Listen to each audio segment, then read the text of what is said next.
There's no feeling more intense than starting over.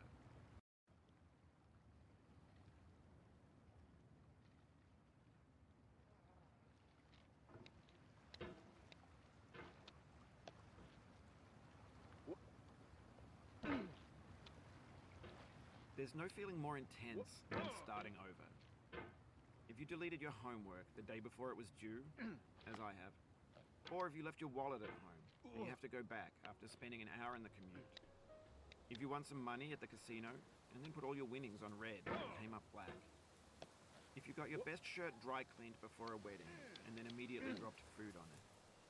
If you won an argument with a friend and then later discovered that they just returned to their original view. Starting over is harder than starting up. If you're not ready for that, like if you've already had a bad day, then what you're about to go through might be too much. Feel free to go away and come back. I'll be here. Alright, thanks for coming with me on this trip. I'll understand if you have to take a break at any point. Just find a safe place to stop and quit the game. Don't worry, I'll save your progress, always, even your mistakes. This game is a homage to a free game that came out in 2002, titled Sexy Hiking. The author of that game was Jazuo, a mysterious Czech designer who was known at the time as the father of B games. And B games are rough assemblages of found objects.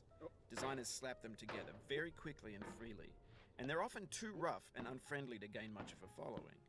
They're built more for the joy of building them than as polished products. In a certain way, Sexy Hiking is the perfect embodiment of a B game. It's built almost entirely out of found and recycled parts, and it's one of the most unusual and unfriendly games of its time. In it, your task is simply to drag yourself up a mountain with a hammer.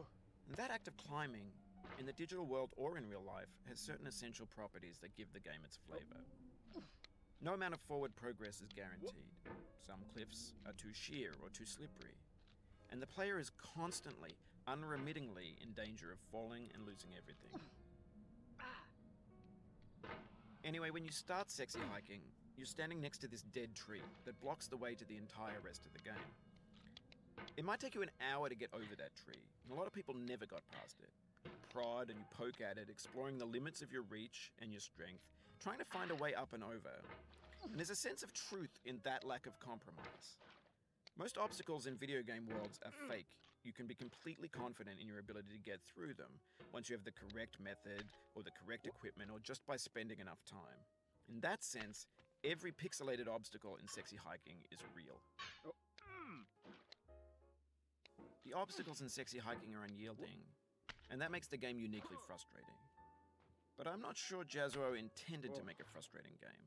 The frustration is just essential to the act of climbing, and it's authentic to the process of building a game about climbing. A funny thing happened to me as I was building this mountain. I'd have an idea for a new obstacle, and I'd build it, test it, and it would usually turn out to be unreasonably hard.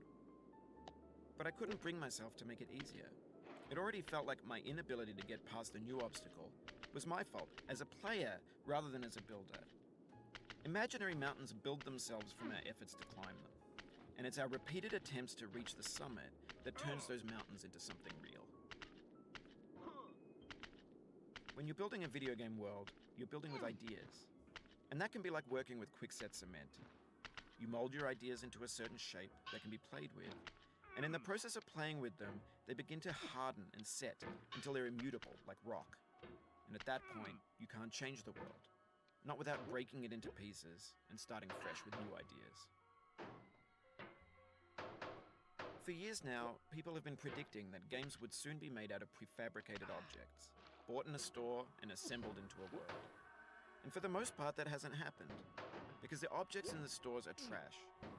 I don't mean they look bad or that they're badly made, although a lot of them are. I mean they're trash in the way that food becomes trash as soon as you put it in the sink. Things are made to be consumed and used in a certain context, and once the moment is gone, they transform into garbage. In the context of technology, those moments pass by in seconds.